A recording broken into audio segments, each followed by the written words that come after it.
الإمام أمير المؤمنين في الحديث أبو عبد الله محمد بن إسماعيل البخاري رحمه الله تعالى أنه قال: باب فضل من استبرأ لدينه. قال حدثنا أبو نعيم قال حدثنا زكريا عن عامر قال سمعت النعمان بن بشير يقول: سمعت رسول الله صلى الله عليه وسلم يقول: الحلال بين والحرام بين وبينهما مشتبهات لا يعلمها كثير من الناس فمن اتقى المشبهات استبرأ لدينه وعرضه ومن وقع في الشبهات كراع يرى حول الحمى يوشك أن يواقعه. ألا وإن لكل ملك حما، ألا إن حمى الله في أرضه محارمه. ألا وإن في الجسد مضغة إذا صلحت صلح الجسد كله وإذا فسدت فسد الجسد كله ألا وهي القلب. بسم الله الرحمن الرحيم. الحمد لله رب العالمين والصلاة والسلام على أشرف الأنبياء وسيد المرسلين وعلى آله وصحبه أجمعين. أما بعد. باب فضل من استبرأ لدینه. یہ باب ہے اس آدمی کے فضل و فضیلت کے بارے میں جو اپنے دین کی حفاظت کرتا ہے، جو اپنے دین کا استبراء کرتا ہے۔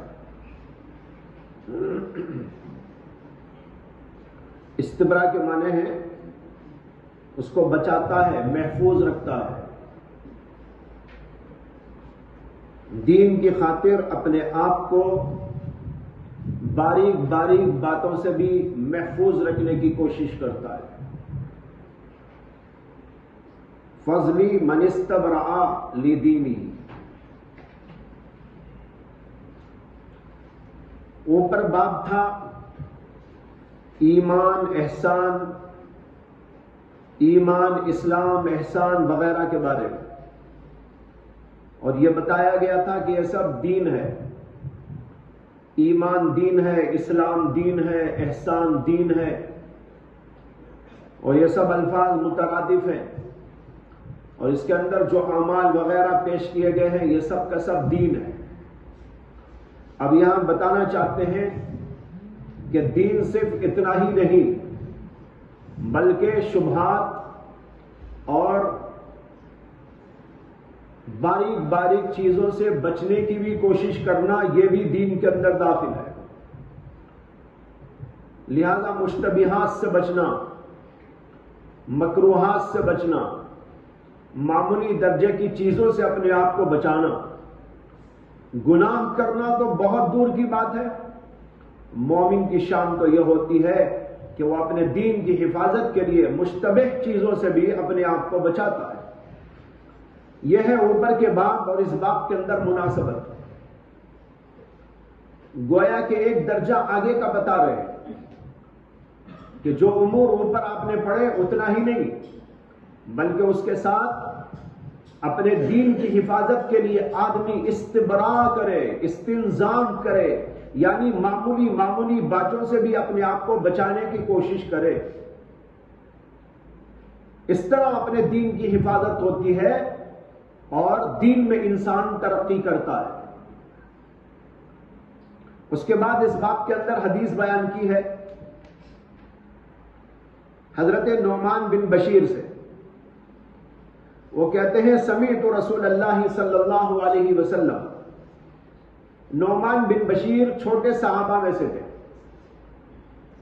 لیکن ان سے کچھ حدیثیں مروی ہیں، اور یہاں جو انہوں نے کہا سمعت رسول اللہ، اس سے معلوم ہوتا ہے کہ حدیث انہوں نے براہ راست اللہ کے رسول سے سنی ہے، بچپن ہی میں سنی ہوگی لیکن اس کو یاد رکھ کر انہوں نے پیش کیا ہے کہ اللہ کے رسول صلی اللہ علیہ وسلم کو میں نے سنا آپ کہہ رہے تھے الحلال بین والحرام بین وبینہما مشتبہات لا يعلمها كثير من الناس فمن اتقى المشبهات استبرأ لدينه وعرضه ومن وقع في الشبهات كالراع يرعى حول الحمى يوشك أن يواقيه ألا وإن لكل ملك حمى ألا إن حمى الله في أرضه محارمه۔ فرماتے ہیں کہ رسول اللہ صلی اللہ علیہ وسلم نے فرمایا الحلال بین والحرام بین. یہ حدیث امہات احادیث کے اندر شمار کی جاتی ہے، اس لیے کہ اس کے اندر دین کا ایک بہت بڑا حصہ بیان کر دیا گیا ہے. بعض علماء نے کہا کہ انما الاعمال بالنیات والی ایک حدیث اور الحلال بین والحرام بین والی حدیث، اور ایک حدیث وہ جس کے اندر یہ مضمون ہے من اسلام المرء ترکہ ما لا یعنی، اسلام کا حسن اسلام یہ ہے کہ وہ لا یعنی باتوں سے بچے. یہ حدیث، یہ 3 حدیثیں تمام احادیث جتنی بھی آئی ہوئی ہیں ان کی اصل ہے. یہ تمام احادیث کی گویا جڑ ہے. امام ابو داؤد رحمت اللہ علیہ کہتے ہیں کہ میں نے کئی لاکھ حدیثوں سے انتخاب کر کے کچھ ہزار حدیثیں، چند ہزار حدیثیں میری کتاب کے اندر درج کی ہیں، اور ان کے اندر سے یہ احادیث سب سے زیادہ اہمیت کی حامل. یعنی انما الاعمال بالنیات، اور ایک الحلال بین والحرام بین، اور ایک من حسن اسلام المرء ترکہ ما لا یعنی، اور ایک حدیث کے بارے میں بھی انہوں نے کہا. 4 حدیثوں کو پیش کر کے کہا یہ 4 حدیثیں سب کی جڑ ہیں. تو اس سے معلوم ہوتا ہے کہ حدیث بڑی اہم ترین حدیث ہے. علماء کرام نے اس حدیث کو بہت ہی اونچی احادیث کے اندر شمار کیا ہے اپنے مضمون کے اعتبار سے.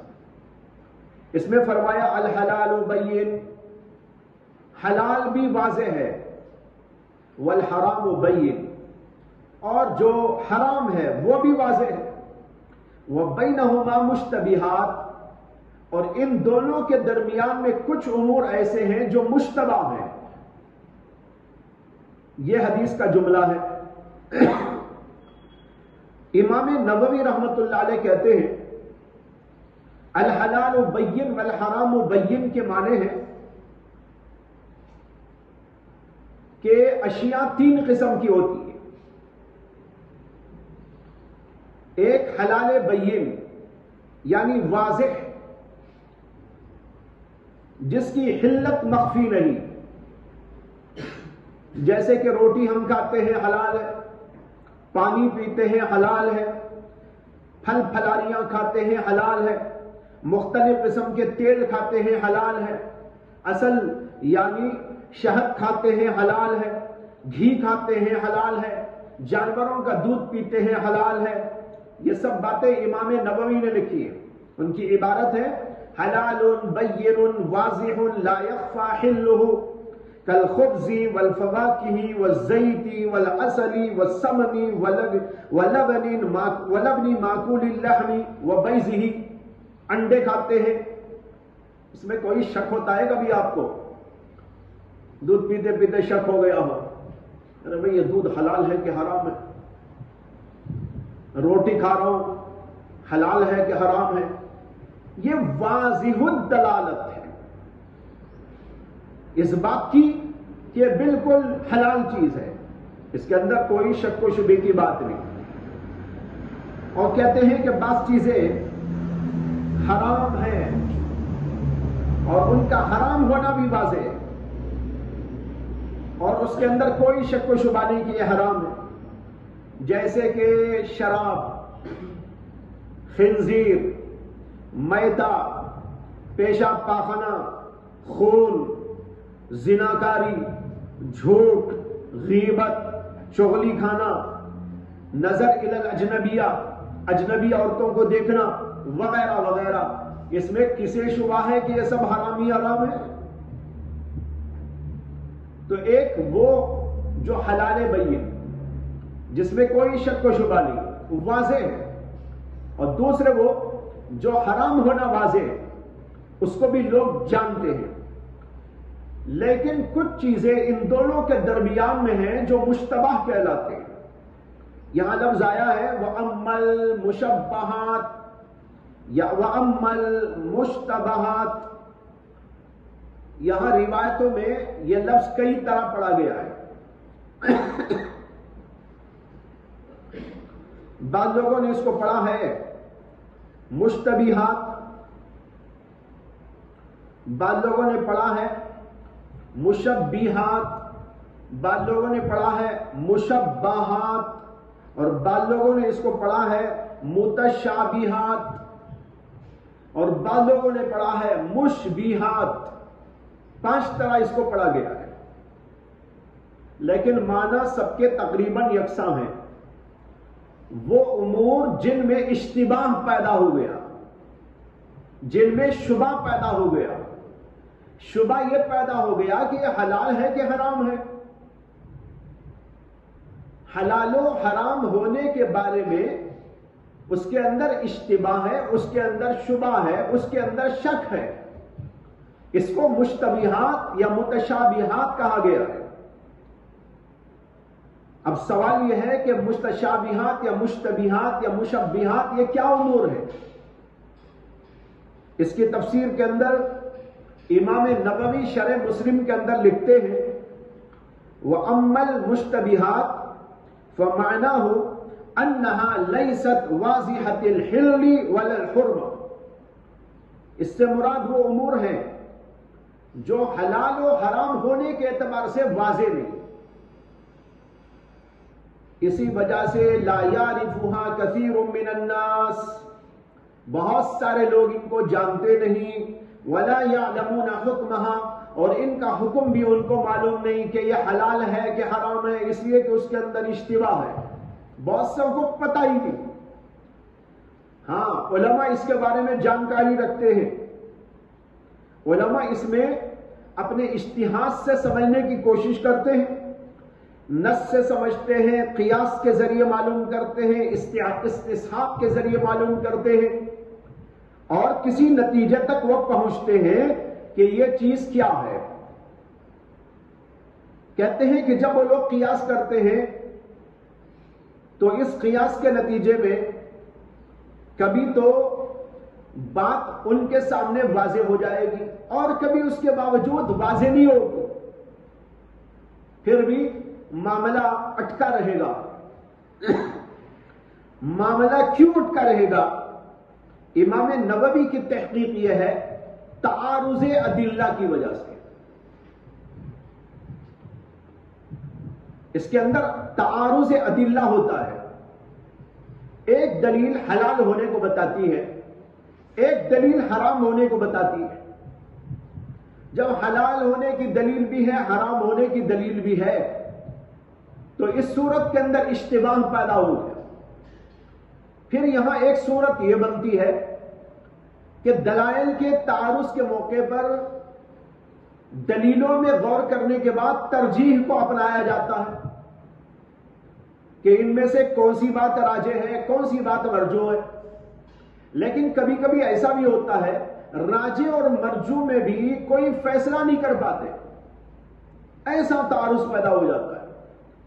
لہذا ایسے امور جن میں دلائل متعارض ہو اور وہاں پر کوئی عالم اور مجتہد ان کے درمیان میں کوئی فیصلہ نہ کر پائے اور اپنے اجتہاد کے ذریعے ان میں ترجیح کو قائم نہ کر سکے، ایسے امور کا نام ہے امور مشتبہات. ایسوں کے بارے میں حضور صلی اللہ علیہ وسلم کا کیا حکم ہے وہ آگے آ رہا ہے. یہاں پہلے اتنا سمجھ لو کہ متشابہات یا مشتبہات ہیں کیا. تو علامہ نووی کی یہ تحقیق ہے کہ جہاں دلائل کا تعارض ہوتا ہے وہاں 2 صورتیں ہیں. یا تو مجتہد غور و فکر اور اجتہاد کے نتیجے میں کسی ایک بات تک پہنچ جائے گا تو اشتباہ ختم ہو جائے گا. لیکن اگر دلائل کا تعارض ایسا رہا کہ اس کے باوجود وہ کسی ایک بات پر فیصلہ نہیں کر سکا اپنے اجتہاد کی روشنی میں بھی، تو وہ امور مشتبہ کہلاتے ہیں. بعض علماء نے یہ کہا جیسے امام خطابی کہ متشابہات یا مشتبہات فی نفس ہی کوئی امر مشتبہ نہیں ہوتا، لیکن بعض لوگوں پر وہ مشتبہ ہو جاتے ہیں، کیونکہ شریعت میں کوئی چیز مشتبہ نہیں ہے، ہر بات واضح ہے، ہر ایک کی کوئی دلیل موجود ہے، لیکن یہ جو دلیلیں آتی ہیں کبھی وہ دلیلیں جلی ہوتی ہیں اور کبھی وہ دلیلیں خفی ہوتی ہیں۔ اس لیے حضرات علماء تو ان دلائل کو جان کر سمجھ لیتے ہیں، لیکن غیر علماء پر وہ مشتبہ رہ جاتے ہیں، اس لیے کہ ان کی عقل وہاں تک نہیں پہنچتی کہ خفی دلیل کو سمجھ سکے۔ جو دلیل واضح ہے وہ واضح ہو جاتی ہے، لیکن جو دلیل خفی رہتی ہے اس کو عام طور پر لوگ سمجھ نہیں پاتے، معمولی درجے کے علماء بھی سمجھ نہیں پاتے، لیکن جو حضرات علماء اجتہاد کے مقام کے حامل ہوتے ہیں اور بہت دور رس نگاہیں اللہ ان کو عطا کرتے ہیں، تفقع اور بصیرت سے اللہ ان کو نوازتے ہیں، یہ لوگ وہاں تک پہنچ کر حقیقت کو پا لیتے ہیں۔ امام خطابی کے کہنے کا حاصل یہ ہے کہ شریعت میں فی نفسی ہی کوئی امر مشتبہ نہیں ہے، مشتبہ جو رہتا ہے وہ لوگوں کی عقلوں کے لحاظ سے رہتا ہے۔ جو لوگ بڑی عقل والے، بڑے اجتہاد والے، بڑے تفقع والے، بڑی بصیرت والے، وہ تو خفی سے خفی دلیل کو بھی سمجھ کر حقیقت تک پہنچ لیتے ہیں، ان کے حق میں کوئی اشتباہ نہیں رہتا، لیکن جو معمولی درجے کے علماء اور عوام الناس ہوتے ہیں وہ چونکہ دلیل کی حقیقت کو پوری طرح سمجھ نہیں پاتے، اس لیے ان کے حق میں وہ چیز مشتبہ ہو جاتی ہے۔ یہ ہے امام خطابی رحمت اللہ علیہ کی تحقیق، اور امام خطابی کہتے ہیں کہ اسی وجہ سے اللہ کے رسول صلی اللہ علیہ وسلم نے یہ فرمایا وَبَيْنَهُمَا مشتبہات لا یعرفها کثیر من الناس، تمام نہیں کہا، لا یعرفها الناس نہیں کہا، بلکہ کہا لا یعرفها کثیر من الناس، بہت سے لوگ اس کو نہیں جانتے۔ علامہ خطابی کہتے ہیں معلوم ہوتا ہے کہ کچھ لوگ جانتے ہیں، ان مشتبہ امور کو سمجھ لیتے ہیں اور سمجھ کر حقیقت کو پا لیتے ہیں، تو ان کے حق میں وہ چیز مشتبہ نہیں رہتی، لیکن جو لوگ اتنی عقل اور اتنا اجتہاد اور اتنا ملکہ اور اس قدر تفقع اور ایسی بصیرت نہیں رکھتے، ان لوگوں کے حق میں وہ امور مشتبہ رہ جاتے ہیں۔ اس سلسلے میں تیسرا قول یہ ہے جو امام مازری رحمت اللہ علیہ سے منقول ہے، جو شارح مسلم ہے۔ امام مازری کہتے ہیں کہ مراد مشتبہات سے امور مکروہہ ہیں، شریعت کی نگاہ میں جو امور مکروہ ہیں وہ یہاں پر مشتبہ کے نام سے پیش کیے گئے ہیں، اور ان سے بچنے کی ترغیب اس کے اندر دی گئی ہے کہ مکروہات سے بچو۔ وہ کہتے ہیں مکروہ سے بچنے کا اس لیے حکم ہے کہ مکروہ کو انجام دیتے دیتے انسان حرام تک پہنچ جاتا ہے، لہذا مکروہات سے بچنے کا حکم دیا گیا۔ چوتھا قول اس سلسلے میں یہ ہے کہ مشتبہات سے مراد امور مباحہ ہیں، جو جائز کام ہے، لیکن وہ جائز کام کسی وجہ سے ناجائز کام کا ذریعہ، ناجائز کام کا وسیلہ بن جاتا ہو، اس سے منع کیا گیا ہے۔ وہ فی نفسی ہی تو حلال ہے، فی نفسی ہی تو جائز ہے، لیکن اس کے اختیار کرنے سے خطرہ ہے کہ آدمی اس کے ذریعے سے کسی حرام تک پہنچ جائے، کسی ناجائز امر تک پہنچ جائے، اس لیے اس سے منع کر دیا جاتا ہے، یہ مشتبہ کہلاتا ہے۔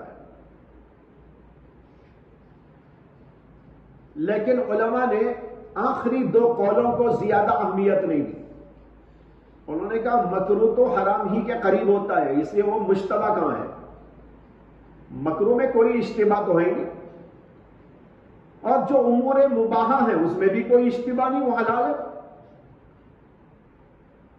تو نہ امور مباحہ کو مشتبہات کہہ سکتے ہیں، نہ امور مکروہہ کو مشتبہات کہہ سکتے ہیں، اس لیے کہ امور مکروہہ ناجائز کے قریب ہونے کی وجہ سے ان سے بچنا تو بہرحال واجب ہے، اور جو امور مباحہ ہیں وہ تو مباح ہونے کی وجہ سے، جائز کی قبیل سے ہوتے ہیں. یہ الگ بات ہے کہ حرام کا وہ ذریعہ بنتے ہیں تو ان سے بچنا چاہیے، وہ ایک الگ مسئلہ ہے. لیکن اس کا نام مشتبہ امور نہیں. مشتبہ امور وہی ہے جس کو امام نبوی نے بیان کیا ہے کہ جہاں دلائل کا تعارض ہو اور ترجیح قائم کرنے کے لیے کوئی شکل نہ ہو، وہ امر مشتبہ کہلاتا ہے. اور پھر یہ دلائل کا تعارض کی صورتیں کئی انداز کی ہوتی ہیں، کئی طرح اس کے اندر یہ بات پیدا ہو سکتی ہے. مثال کے طور پر دلائل کا تعارض ہوا، ایک حدیث کے اندر حلال ہونا آیا، ایک حدیث میں حرام ہونا آیا. ترجیح کے لیے کوئی اصول نہ ہو، ترجیح کی کوئی صورت نہ ہو، امر مشتبہ ہو جائے. کبھی ایسا ہوتا ہے کہ دلائل تو خود متعارض نہیں ہوتے، لیکن تحقیق مناط یعنی جو علت نکالتے ہیں کسی امر کی، اس علت کے کسی بات پر انطباق کرنے میں اشتباہ ہو جاتا ہے. یہ علت یہاں صادق آ رہی ہے یا صادق نہیں آ رہی ہے. کچھ کا ذہن جاتا ہے کہ یہاں یہ علت اس پہ صادق آ رہی ہے، اور کچھ کا ذہن یہ کہتا ہے کہ نہیں، یہ علت اس پہ صادق نہیں آ رہی ہے. اشتباہ ہو جائے گا علت کے انطباق کی وجہ سے. اور کبھی ایسا ہوتا ہے کہ شرع میں ایک چیز من وجہ حلال ہوتی ہے، من وجہ مکروہ یا حرام ہوتی ہے. ایک اعتبار سے جائز، دوسرے اعتبار سے ناجائز. مثال کے طور پر عورتوں کو قبرستان جانا چاہیے کہ نہیں جانا چاہیے، دو قسم کی حدیثیں. بات سے معلوم ہوتا ہے کہ اجازت ہے ان کو، یہ فی نفسی ہی اجازت ہے. بعض حدیثوں سے معلوم ہوتا ہے کہ اللہ کے نبی نے ایسی عورتوں پر لعنت کی.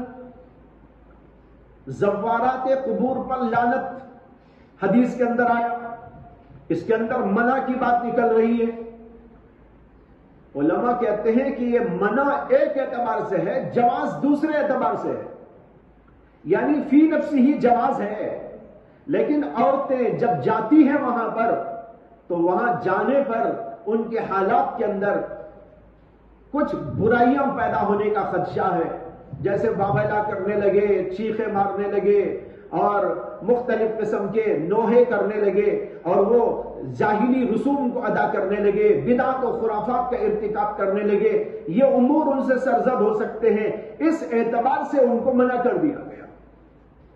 تو اب من وجہ حلال ہونا، من وجہ حرام ہونا، اب اس کے اندر اشتباہ ہو گیا. کبھی ایسا ہوتا ہے. اور کبھی ایسا ہوتا ہے کہ ایک وقت میں ایک چیز حلال ہوتی ہے، مگر کوئی وجہ حرمت بھی اس میں پائی جاتی ہے. ایک چیز حلال ہوتی ہے لیکن کوئی وجہ حرمت بھی اس کے اندر دکھائی دیتی ہے، اس کی وجہ سے مسئلہ مشتبہ ہو جاتا ہے. اس کی ایک بہت اچھی مثال حدیث میں ملتی ہے. وہ یہ ہے کہ حضرت سعد ابن ابی وقاص اور عبد ابن زمع، ان دونوں کا اختلاف ہو گیا زمع کی باندی کے بیٹے کے بارے میں. زمع ایک شخص، ان کی ایک باندی تھی، اس سے بچہ پیدا ہوا. اس بچے کے بارے میں اختلاف ہو گیا. اختلاف یہ ہوا کہ زمع کے اس باندی کے بیٹے کے بارے میں زمع کے بیٹے عبد ابن زمع وہ کہتے تھے یہ میرا بھائی ہے. بھائی اس یہ ہے کہ زمع کی اولاد ہے، یہ عبد ابن زمع ہے. تو عبد ابن زمع کا بھائی ہوا نا وہ جو باندی سے پیدا ہوا بچہ. اس لیے عبد ابن زمع کہتے تھے کہ یہ باندی کا جو بیٹا، باندی کا جو بچہ ہے وہ میرے باپ کا بیٹا ہے، یہ باندی میرے باپ کی باندی ہے، اور باندی جب باپ کی ہے تو اس کے بطن سے جو بچہ پیدا ہوا وہ میرا بھائی ہے، اس لیے مجھے ملنا چاہیے، میں اس کی پرورش کروں. زمع کا انتقال ہو گیا تھا اس وقت تک. لیکن دوسری طرف حضرت سعد ابن ابی وقاص یہ دعویٰ کر رہے تھے کہ یہ بچہ میرے بھائی کا بیٹا ہے. ان کے بھائی تھے, ان کا نام تھا عتبہ ابن ابی وقاص. سعد ابن ابی وقاص کے بھائی تھے عتبہ ابن ابی وقاص. تو حضرت سعد ابن ابی وقاص کہنے لگے کہ میرے بھائی عتبہ نے مجھے وصیت کی تھی کہ میں نے زما کی باندی سے زنا کیا ہے, اور جو بچہ اسے پیدا ہوگا وہ بچہ اصل میں میرے نطفے سے ہے اور میرا بچہ ہے. وہ مرتے مرتے وصیت کر گئے کہ جب وہ بچہ پیدا ہو تو تم اس کو لے کے پالنا. اب یہ مسئلہ حضور کی خدمت میں پیش ہوا کہ سعد بن ابی وقاص کہہ رہے تھے کہ میرے بھائی کا بیٹا ہے, اس سے کہ میرے بھائی نے مجھے وصیت کی ہے اور انہوں نے یہ بتایا تھا کہ میں نے زمعہ کی باندی سے زنا کیا اور جو اس سے بچہ ہونے والا ہے وہ میرے نطفے سے ہے, میری اولاد ہے. دوسری طرف عبد ابن زمعہ کا یہ دعویٰ تھا کہ یہ میرا بھائی ہے, اس لیے کہ زمعہ کی باندی سے پیدا ہوا ہے. زمعہ کی باندی زمعہ کے فراش میں ہے اور اس کی باندی ہونے کی وجہ سے جو بچہ پیدا ہوگا وہ اسی کا بچہ, لہذا یہ میرے باپ کی اولاد ہے, مجھے ملنا چاہیے, میں اس کی پرورش کروں. اللہ کے رسول علیہ السلام نے مسئلہ دیکھنے کے بعد یہ فیصلہ فرمایا, الولد للفراش وللعاہر الحجر. یہ حدیث آپ نے پڑھی ہوگی. بچہ جو ہوتا ہے وہ صاحب فراش کا ہوتا ہے, یعنی جس کا بچھونا, جس کی وہ بیوی, اس سے جو بچہ پیدا ہوگا وہ اس کے شوہر کا مانا جائے گا. الولد للفراش وللعاہر الحجر. اس سے کسی نے اگر زنا کیا ہو تو وہ زنا کرنے والے کے لیے پتھر یعنی کچھ نہیں ملے گا, وہ اولاد اس کی نہیں ہوگی. تو حضور اقدس صلی اللہ علیہ وسلم نے فیصلہ کیا کہ الولد للفراش کے اعتبار سے یہ بچہ زمعہ کا بچہ ہے, اس لیے کہ یہ باندی زمعہ کی باندی ہے.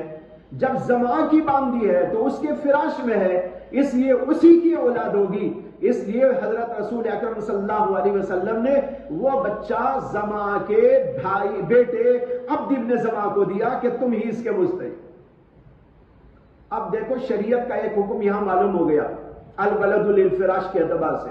یہ بچہ اس پر صادق آ رہا ہے, اس لیے بچہ زمعہ کا بیٹا ہے اور عبد ابن زمعہ اس کا بھائی ہے. اس کو اللہ کے رسول صلی اللہ علیہ وسلم نے دے دیا. زمعہ کی ایک بیٹی حضرت سودا بنت زمعہ حضور کی بیوی ہے. حضرت سودا بنت زمعہ رسول اکرم صلی اللہ علیہ وسلم کی بیوی, وہ یہی زمعہ ہے. تو حضور اقدس صلی اللہ علیہ وسلم نے جو ہے یہ فیصلہ کیا کہ بیٹا زمعہ کا ہے, عبد کا بھائی ہے, تو سودا کا بھی کیا ہوا, بھائی ہوا, سگا بھائی ہوا. ان کو اس سے ملنا دیکھنا, اس کے سامنے آنا جانا حلال ہوا کہ حرام ہوا, حلال ہوا, بھائی ہے. لیکن اس کے باوجود اللہ کے رسول علیہ السلام نے حضرت سودا بنت زمعہ سے کہا احتجبی منہ یا سودا, سودا ذرا اس سے پردے میں رہنا, کیونکہ میں نے اس کی شکل و شباہت میں عتبہ کا چہرہ دیکھا ہے. عتبہ ابن ابی سعد جو دوسرے تھے نا جنہوں نے زنا کیا, وہ بتا رہے تھے حضور نے کہا میں نے اس کے چہرے میں ان کی شباہت دیکھی ہے. اب ہو سکتا ہے کہ وہ اس کا ہو. قانون کے لحاظ سے تو یہاں فرما دیا الولد للفراش, لیکن مشابہت ادھر کی ہونے کی وجہ سے آپ نے کہا اس سے پردہ کرنا. اب یہ ہے امر مشتبہ, عجیب بہترین مثال ہے امر مشتبہ کو سمجھنے کے لیے. حلال ہونے کے باوجود اللہ کے نبی صلی اللہ علیہ وسلم نے مشتبہ ہونے کی وجہ سے بچنے کا حکم دیا کہ اس کے سامنے نہ جانا, اس کے ساتھ پردے میں رہنا. یعنی تمہارا بھائی تو وہ ہے لیکن بھائی نہ ہونے کا بھی امکان ہے. یہ بخاری شریف کے اندر روایت موجود ہے. تو بھائی یہ ہے امور مشتبہ. اس کے بارے میں اللہ کے رسول علیہ السلام نے کہا لا يعلمها كثير من الناس. اس کے بعد میں کہا فمن اتقى المشبہات استبرأ لدینہ وعرضہ. جو آدمی کے مشتبہ امور سے پرہیز کرتا ہے وہ اپنے دین اور اپنی عزت دونوں کی حفاظت کرنے والا ہے. ومن وقع فی المشبہات كالراع يرعى حول الحمى يوشك ان يواقعه. اور جو آدمی کے مشتبہ امور میں پڑ جاتا ہے یعنی مشتبہ امور کو کرنے لگتا ہے، كالراع وہ ایسا ہے جیسے کہ رائی و چرواہا، یرعا جو بکریوں اور جانوروں کو چراتا ہے، حول الحما حما کے آس پاس، حما کے اطراف و جوانب میں، یوشک ان یواقعہ امکان ہے اس بات کا، قریب ہے کہ وہ اس کے اندر جا پڑے. یہ ایک مثال دے کر سمجھایا رسول اکرم صلی اللہ علیہ وسلم. علماء لکھتے ہیں یہاں لفظ آیا ہیما. ہیما کہتے ہیں خاص چراگاہ، خصوصی چراگاہ. یہ خصوصی چراگاہ بادشاہ لوگ یا بڑے بڑے سردار اور مالدار لوگ اپنے اپنے علاقوں میں اپنے جانوروں کے چرانے کے لیے مقرر کر لیتے. زمانے جاہلیت میں اس کا رواج تھا. ایک آدمی ایسا بڑا آدمی ہوتا، وہ اپنا کتا لے کے آتا اور کھڑے ہو کر کتے کو بھونکواتا. اب جب کتا بھونکتا وہ اپنے لوگوں کو کھڑا کرتا اطراف و جوانب میں چاروں طرف، دیکھو آواز کتے کی کہاں کہاں تک آ رہی ہے.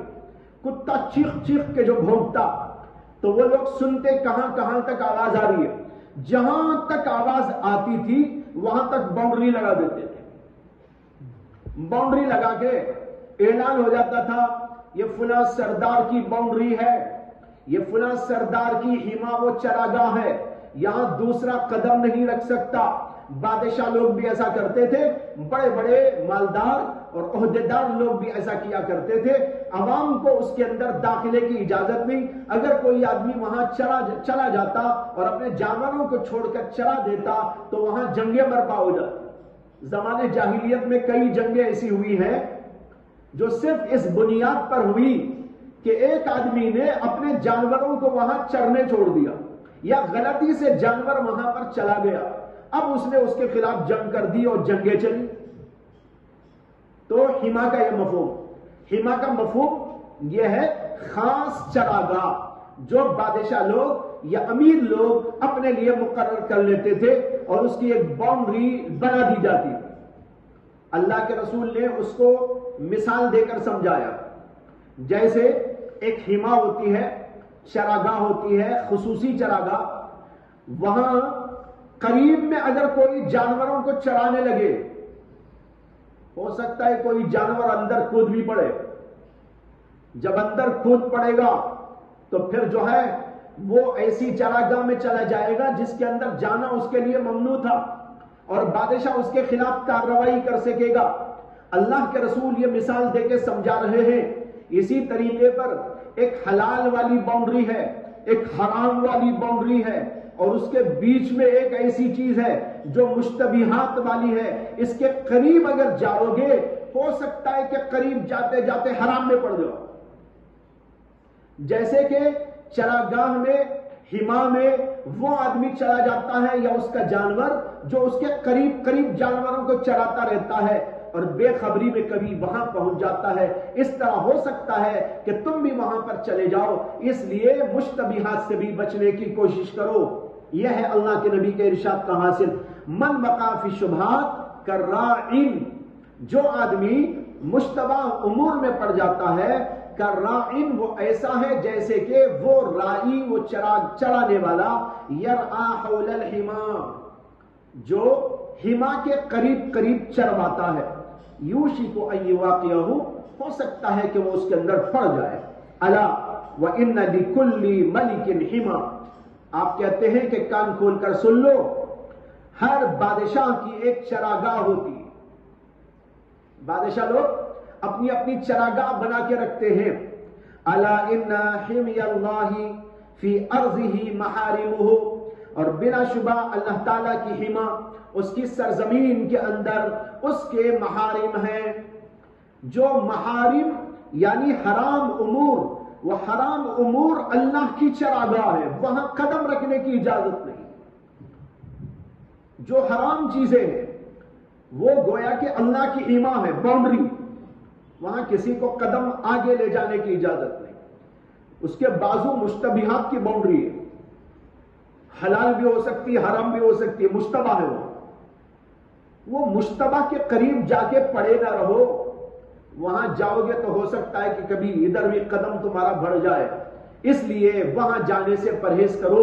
یہ اللہ کے رسول علیہ السلام سمجھا.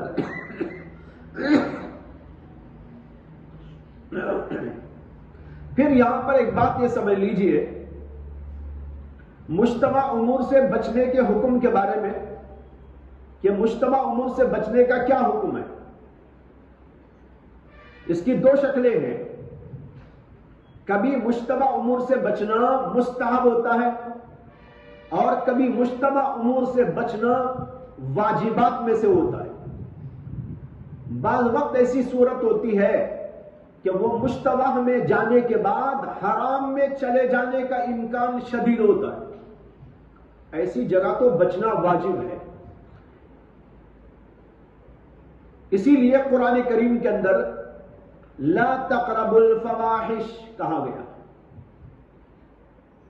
فحش باتوں کے قریب نہ جاؤ. فحش باتوں کے قریب بھی جائیں گے تو ہو سکتا ہے کہ فحش میں چلے جاؤ. ولا تقربوا الزنا، زنا کے قریب نہ جاؤ. زنا کے قریب جانے والے جو افعال ہوتے ہیں ان کو اختیار کریں گے، ہو سکتا ہے کہ زنا تک پہنچ جاؤ، بلکہ یقین ہے. اس کی مثال جیسے آنکھیں، آنکھوں کو غلط استعمال کرے گا، آج نہیں تو کل ضرور بے ضرور زنا تک پہنچ جائے گا. اسی لیے قرآن کریم کہتا ہے قل للمؤمنین یغضوا من ابصارہم ویحفظوا فروجہم. دونوں کا کیا جوڑ؟ اللہ کہتے ہیں یغضوا من ابصارہم، اپنے آنکھوں کو پست رکھو اور شرمگاہوں کی حفاظت کرو. علماء کہتے ہیں دونوں کا جوڑ یہ ہے کہ اگر نگاہوں کی حفاظت نہ کرو گے تو شرمگاہوں کی بھی حفاظت کرنا مشکل ہو جائے گا. زنا تک انسان کو یہ آنکھیں پہنچا دیتی ہیں. یہ رائد القلب ہے، یعنی رائد القلب، آنکھیں رائد القلب یعنی قلب کا رائد ہے. آنکھیں دیکھتی ہیں اور پہنچا دیتی ہیں وہاں تک، اور غلط کاری میں انسان مبتلا ہو جاتا ہے. اس لیے دونوں کا جوڑ اس طریقے پر ہے. تو دیکھو قریب جانے سے منع کیا گیا، یہ واجب کا درجہ ہے. دوسرا یہ ہے کہ قریب مشتبہات میں سے بعض امور ایسے ہوتے ہیں کہ ان سے بچنا مستحب ہے. بچے تو بہت اچھا ہے. یہ وہ امور ہیں کہ جن کی وجہ سے حرام میں پڑنے کا اندیشہ بہت ضعیف ہوتا ہے. ایسی جگہ بھی پھر بھی انسان بچتا رہے، یہ اچھی بات ہے اس کے لیے، مستحب ہے اس کے لیے، اور ایسا آدمی تقوی کے اعلیٰ درجے پر فائز ہوتا ہے. تقوی کے بھی الگ الگ درجات ہیں. ایک درجہ بہت ہی اونچا درجہ ہوتا ہے، ایک درجہ درمیانی، ایک درجہ سب سے کمتر ہوتا ہے. امام احمد بن حنبل رحمۃ اللہ علیہ ایک جگہ گئے تھے تو وہاں ان کو بتایا گیا کہ ایک عورت آپ سے مل کر کچھ سوال کرنا چاہتی ہے. امام احمد بن حنبل نے ان کو پردے میں بٹھایا اور پھر پوچھا کہ کیا سوال ہے. تو وہ عورت سوال کرنے لگی کہ حضرت میں چرخہ چلاتی ہوں اور اس کے ساتھ اس سے دھاگا بنتی ہوں، اور یہ کبھی دن میں بھی ہوتا ہے کبھی رات میں بھی سلسلہ چلتا ہے. دن میں جو دھاگا بناتی ہوں بڑا نفیس بنتا ہے، بہت اچھا اور عمدہ ہوتا ہے. رات میں بھی چلاتی ہوں تو اتنا عمدہ وہ نہیں بنتا جتنا دن کا ہوتا ہے. اب مجھے سوال یہ کرنا ہے کہ دن میں بنائے ہوئے دھاگے اور رات میں بنائے ہوئے دھاگے دونوں کو ایک ریٹ پر بیچ سکتی ہو کہ نہیں بیچ سکتی؟ عجیب سوال، اتنا گہرا سوال۔ امام احمد بن حنبل سن کے کہنے لگے کہ بھائی ذرا یہ پوچھو کہ یہ عورت کون ہے؟ مجھے تو کوئی معمولی عورت دکھائی نہیں دیتی، یہ کوئی پہنچی ہوئی عورت معلوم ہوتی ہے۔ ایسا سوال تو بڑے بڑے متقی لوگ بھی نہیں کرتے، یہ عورت اتنا گہرا سوال کر رہی ہے، ذرا پوچھو کہ یہ عورت کہاں سے آئی ہے، کون ہے، کیا تعارف ہے اس کا؟ اس سے پوچھا گیا کہ تم کہاں سے آئی ہو، کس کے گھر سے آئی ہو؟ کہنے لگی کہ میں بشر بن حارث کی بہن ہوں۔ بشر بن حارث کون تھے؟ بشر حافی کا نام سنا ہے، انہی کا نام ہے بشر ابن الحارث۔ یہ بہت بڑے اللہ کے ولی گزرے، پہلے شرابی کبابی تھے، بڑے نالائق و بدکار تھے، لیکن پھر اللہ نے ان کو توفیق دی اور ولایت کے اونچے مقام پر فائز ہو گئے۔ اتنا بڑا مقام توبہ کے بعد ان کو ملا، بہت کم لوگوں کو دنیا میں نصیب ہوا۔ لوگوں کے اندر ان کی سچائی و دیانت، ان کا تقوی و طہارت، ان کی عبادت و ریاضت اور ان کا زہد و اتقاء ایسا معروف ہوا کہ لوگ جس چیز کے اوپر وہ ہاتھ رکھ دیتے تھے اسے ہزاروں روپے میں خرید لیتے تھے، چاہے وہ 10 روپے کی کیوں نہ چیز ہو۔ ایک جگہ پر ایک آدمی تربوز بیچ رہا تھا، اتنے میں بشر حافی وہاں آئے، انہوں نے ہاتھ رکھ کے پوچھا کہ بھائی کتنے کا؟ اس نے بتایا اتنے کا، تو شاید ان کو لینے کا ارادہ نہیں ہوا، تو بشر حافی آگے بڑھ گئے۔ جو لوگ وہاں کھڑے ہوئے تھے ان میں اب تو میں ہونے لگی، وہ کہنے لگے، ایک کہتا تھا مجھے 1000 میں دے دو، ایک کہتا مجھے 2000 میں دے دو۔ لڑائی ہونے لگی آپس میں، صرف اس بنیاد پر کہ بشر حافی اس پہ ہاتھ رکھ کے چلے گئے تھے۔ اللہ کی مقبولیت ایسی عظیم الشان ان کو نصیب ہو گئی، تقوی و طہارت اور اللہ سے تعلق کی بنیاد۔ کہتے ہیں کہ جب ان کا انتقال ہوا، دنیا کے بڑے بڑے محدثین، فقہاء اور مشائخ، محدثین تمام کے تمام اس میں جمع تھے۔ عوام کا بھی اتنا بڑا مجمع تھا کہ فجر کے بعد جنازہ اٹھایا گیا اور قبرستان کا حصہ جہاں پر ان کو لے جانا تھا وہ قریبی تھا، لیکن وہاں جاتے جاتے عشاء کا وقت ہو گیا۔ اتنا بڑا مقام۔ اسی موقع پر امام بخاری کے استاد بھی موجود تھے جن کا نام ہے علی ابن المدینی، جن کا نام یہاں آپ پڑھتے رہتے ہیں۔ علی ابن المدینی کھڑے ہو گئے اور کہنے لگے، بھائیو یہ اللہ کا بندہ وہ بندہ ہے جس کا یہ مقام دنیا میں تم دیکھ رہے ہو، ذرا سوچ کے دیکھ لینا کہ آخرت میں اس کا کیا مقام۔ اللہ اکبر۔ یہ لوگ تو کہہ رہا تھا میں، یہ بشر حافی کیا بات آئی؟ ان کی بہن کا ان کی بہن کہنے لگی میں بشر حافی کی بہن ہوں۔ امام احمد کہنے لگے، اوف، تبھی تو ایسا سوال ہو رہا ہے، نہیں تو دوسرا کہاں سوال کر سکتا ہے۔ پھر اس کے بعد امام احمد بن حنبل کہنے لگے، اگر کوئی اور آدمی سوال کرتا تو میں جواب دیتا کہ ایک ہی ریٹ پر رات کے اور دن کے دھاگے بیچے جا سکتے ہیں، اس کے اندر حرام ہونے کی تو کوئی بات نہیں، لیکن تمہارے گھرانے کے لیے جائز نہیں ہے، تمہارے گھرانے کے لیے جائز نہیں ہے۔ تمہارا گھرانہ متقیوں کا گھرانہ، اس کے اندر یہی احتیاط کا پہلو ہے، اس کے لیے الگ ریٹ، اس کے لیے الگ ریٹ۔ تو بھائیو، یہ ہے تقوی کے الگ الگ مدارج ہوتے ہیں۔ اس کے بعد ہے حدیث بات میں اللہ کے نبی علیہ السلام نے کہا، الا وان فی الجسد لمضغہ، کان کھول کر سن لو۔ الا وہاں لاتے ہیں جہاں لوگوں کو متوجہ کرنا ہو، لوگوں کو بیدار کرنا ہو، اسی لیے اس الا کا نام عربی میں ہے الا